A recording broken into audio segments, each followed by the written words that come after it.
alladzi anzalal Qur'an hudan linnas wa bayyinatin minal huda wal furqan.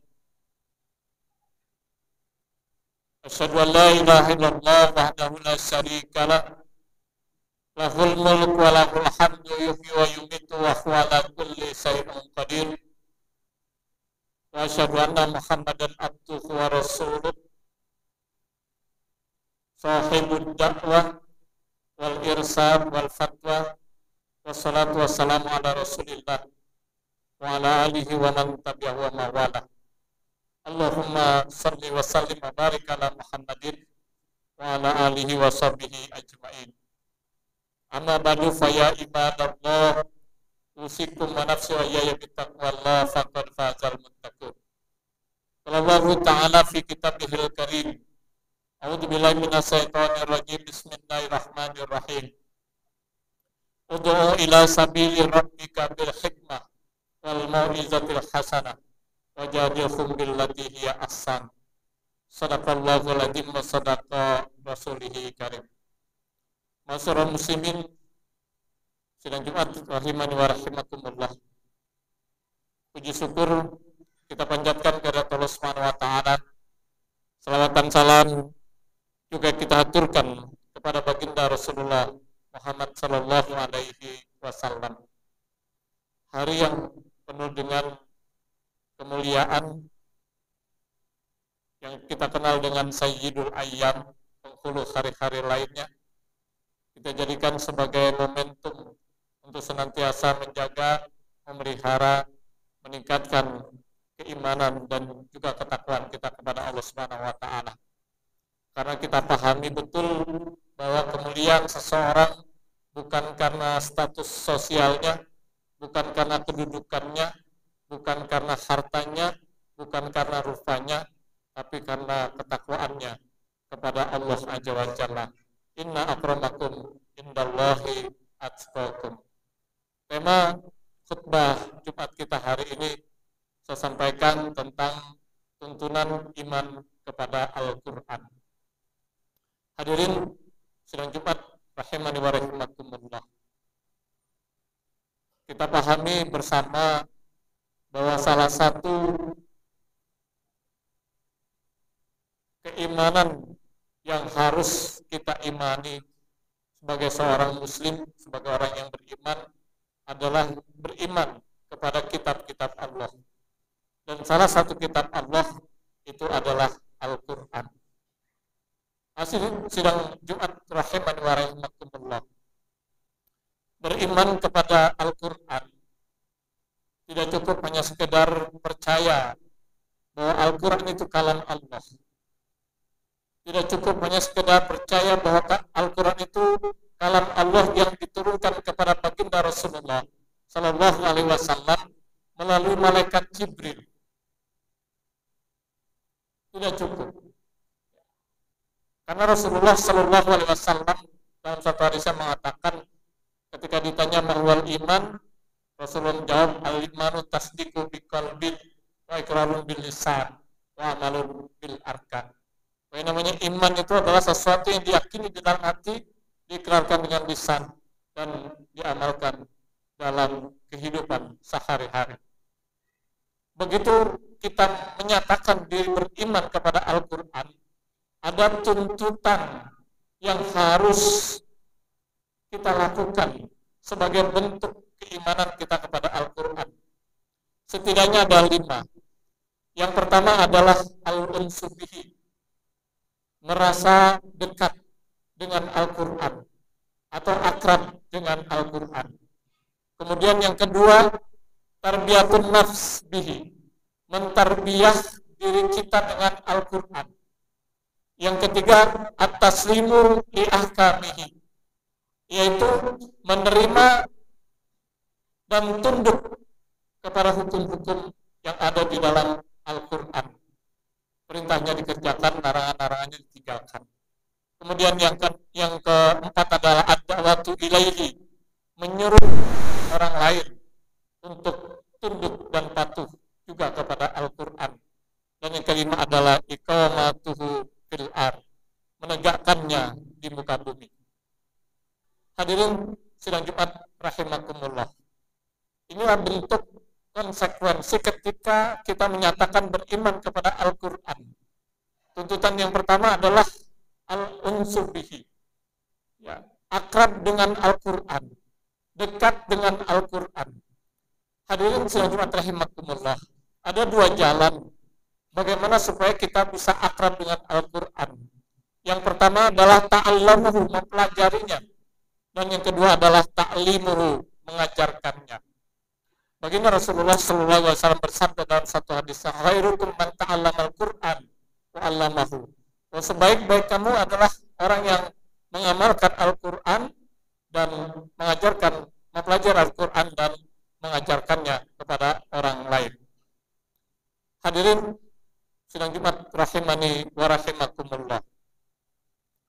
Ada 4 bentuk agar kita ini bisa akrab dengan Al-Quran. Atau ada 4 hal yang bisa kita lakukan agar kita bisa akrab dengan Al-Quran. Yang pertama adalah tilawah, membaca Al-Quran. Semakin sering kita membaca Al-Quran, semakin banyak kita membaca Al-Quran, itu pertanda semakin dekat kita dengan Al-Quran. Itu pertanda semakin akrab dengan Al-Quran. Karenanya yang pertama yang harus kita lakukan adalah kita senantiasa membaca Al-Quran. Aneh bin ajaib, kalau ada di antara kita yang hadir pada kesempatan Jumat ini, masih ada yang belum bisa membaca Al-Quran.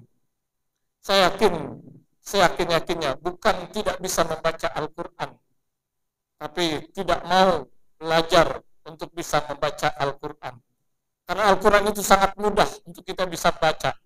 Jangankan yang hadir seusia kita, anak-anak kita yang masih balita, yang masih di bawah umur 5 tahun, mereka sudah mampu membaca Al-Quran. Apalagi kita, seharusnya sudah mahir membaca Al-Quran. Karena ketika kita sudah membaca Al-Quran, agar kita bisa akrab dengan Al-Quran, agar kita bisa dekat dengan Al-Quran, semakin banyak kita membaca Al-Quran, semakin sering kita membaca Al-Quran, itu merupakan indikator kita semakin dekat dengan Al-Quran. Ada satu moto yang sering disampaikan di kalangan umat Islam berkaitan dengan membaca Al-Quran. One day, one juz. 1 hari, 1 juz. Kalau kita tidak mampu, kita kurangi. One day, one halaman. Tidak mampu juga, one day, one ayat. Tidak mampu juga, inna lillahi wa inna ilaihi raji'un. Hadirin sidang Jumat rahimakumullah. Yang kedua, setelah kita mampu membaca Al-Quran, maka yang kedua adalah agar kita akrab dengan Al-Quran, memahami isi kandungan Al-Quran itu sendiri. Kenapa? Karena ketika kita sudah mampu membaca Al-Quran, tidak secara otomatis kita bisa memahami isi kandungan Al-Quran. Karena Al-Quran itu dari bahasa Arab. Karena kita harus pahami, kita pelajari hal-hal yang berkaitan dengan Al-Quran yang sudah kita baca.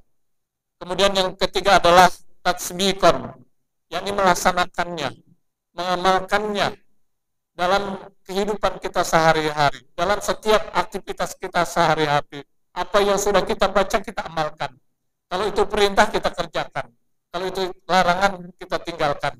Hanya satu sikap kita berkaitan dengan itu adalah sami'na wa ata'na, kami dengar dan kami taat. Kemudian yang keempat adalah hifdzan, berusaha untuk kita bisa menghafal Al-Quran. Kalau kita belum mampu menghafal sebanyak 30 juz, minimal juz 30, kita sudah bisa atau mampu menghafal Al-Quran. Masyarul muslimin sidang Jumat rahimani wa rahimakumullah. Kemudian yang kedua adalah tarbiyatun nafs bihi, mentarbiyat diri kita dengan Al-Quran. Ketika baginda Rasulullah Shallallahu Alaihi Wasallam ditanya oleh para sahabat, bagaimana sebenarnya akhlak Rasulullah? Siti Aisyah menjawab dengan singkat, kana khuluquhul Quran. Akhlak Rasulullah adalah Al-Quran. Artinya Al-Quran yang diturunkan kepada baginda Rasulullah yang terdiri dari 114 ayat, 114 surat, 30 juz, 6.666 ayat, semuanya sudah diaplikasikan dalam kehidupan baginda Rasulullah Muhammad Sallallahu Alaihi Wasallam. Perintahnya dikerjakan, larangan-larangannya ditinggalkan. Itulah yang harus kita lakukan berkaitan dengan bagaimana kita menterbiah diri kita dengan Al-Quran. Apalagi Rasulullah Sallallahu Alaihi Wasallam bersabda pada saat beliau melaksanakan haji wada, pesan yang luar biasa yang disampaikan baginda Rasulullah kepada kita umat Islam, kepada para pengikutnya adalah taraktu fikum amroini fa in tamassaktum bihima lan tadilu abada kitaballah wa sunnah rasulih. Aku tinggalkan kepadamu dua perkara yang apabila kamu berpegang teguh kepada keduanya, niscaya kamu tidak akan tersesat selama-lamanya. Apa itu Rasulullah? Kitaballah, yakni Al-Quran, dan sunnah Rasulullah, yakni hadis Rasulullah Sallallahu Alaihi Wasallam. Kemudian yang ketiga adalah at-taslimu ahkam, menerima dan tunduk kepada hukum-hukum yang terdapat di dalam Al-Quran. Hakikat hampir sama dengan yang kedua, perintahnya dikerjakan dan larangannya ditinggalkan. Tanpa reserve, tanpa membantah, apalagi yang berkaitan dengan keimanan, apalagi yang berkaitan dengan ibadah.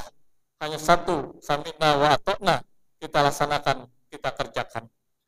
Kemudian yang keempat adalah ad-da'watu ilaihi, menyeru orang lain untuk juga melaksanakan isi kandungan Al-Quran, menyuruh orang lain untuk juga perintah-perintah yang terdapat di dalam Al-Quran, dan juga sekaligus meninggalkan larangan-larangan yang terdapat dalam Al-Quran, tentu dengan bimbingan yang telah disampaikan oleh baginda Rasulullah Sallallahu Alaihi Wasallam, termasuk juga bimbingan yang Allah Subhanahu Wa Taala telah sampaikan kepada kita melalui Al-Quran, seperti yang terdapat dalam surat An-Nahl ayat 125. Bismillahirrahmanirrahim. Ud'u ila sabili rabbika bil hikmah wal mau'izatil hasanah wajadilhum billati hiya ahsan.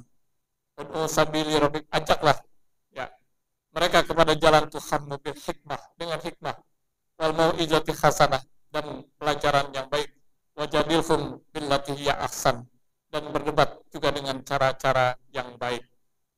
Walaupun Rasulullah Shallallahu Alaihi Wasallam bersabda sebagaimana yang kita pahami, sampaikanlah dariku walaupun rasanya pahit.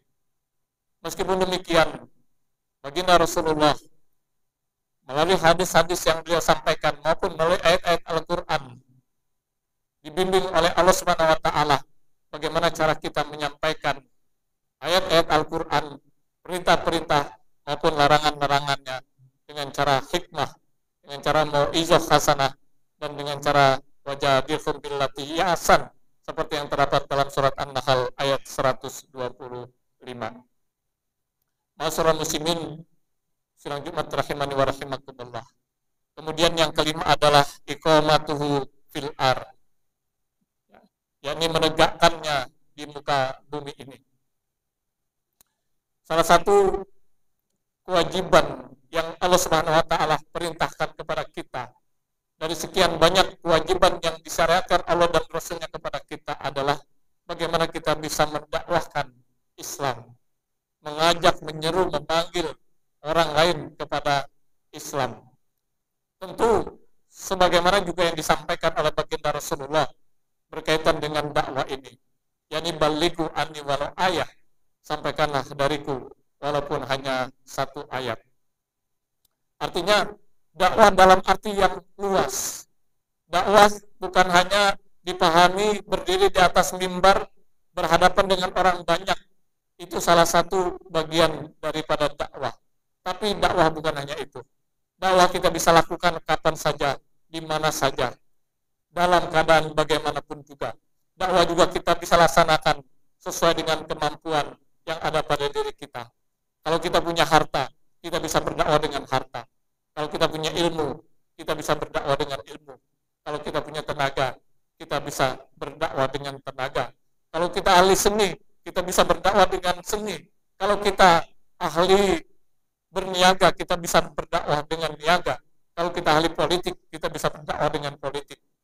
Sangat luas wilayah dakwah untuk bisa kita lakukan sesuai dengan kapasitas dan kemampuan yang ada pada diri kita. Hadirin sidang Jumat rahimani wa rahimakumullah. Inilah tuntutan yang harus ada pada diri kita ketika kita sudah menyatakan beriman kepada Al-Quran. Allah Subhanahu wa taala menegaskan dalam surat Al-Baqarah ayat 185. Bismillahirrahmanirrahim. Syahrul Ramadan alladzi unzila fihi al-Qur'an hudal linnas wa bayyinatin minal huda wal furqan. Atau dalam surat Al-Baqarah ayat kedua Allah Subhanahu wa taala berfirman, Bismillahirrahmanirrahim. Alif lam mim. Dzalikal kitabul la raiba fihi hudal lil muttaqin. Mudah-mudahan waktu yang singkat ini, di hari yang penuh dengan kebaikan dan kemuliaan, penuh keberkahan, hari Jumat, memberikan petunjuk dan hinayah kepada kita semua, taufik dan hinayah kepada kita semua untuk senantiasa berada pada jalan yang benar, berada jalan yang lurus, berada pada jalan yang diridhai oleh Allah Subhanahu wa taala. Dan itu bisa kita lakukan ketika kita senantiasa berpegang teguh kepada Al-Qur'an dan juga kepada sunnah baginda Rasulullah sallallahu alaihi wasallam. Barakallahu li wa lakum fil Qur'anil azim wa nafa'ani wa iyyakum bima fihi minal ayati wa dzikril hakim wa taqabbal minni wa minkum tilawatahu innahu huwal ghafurur rahim.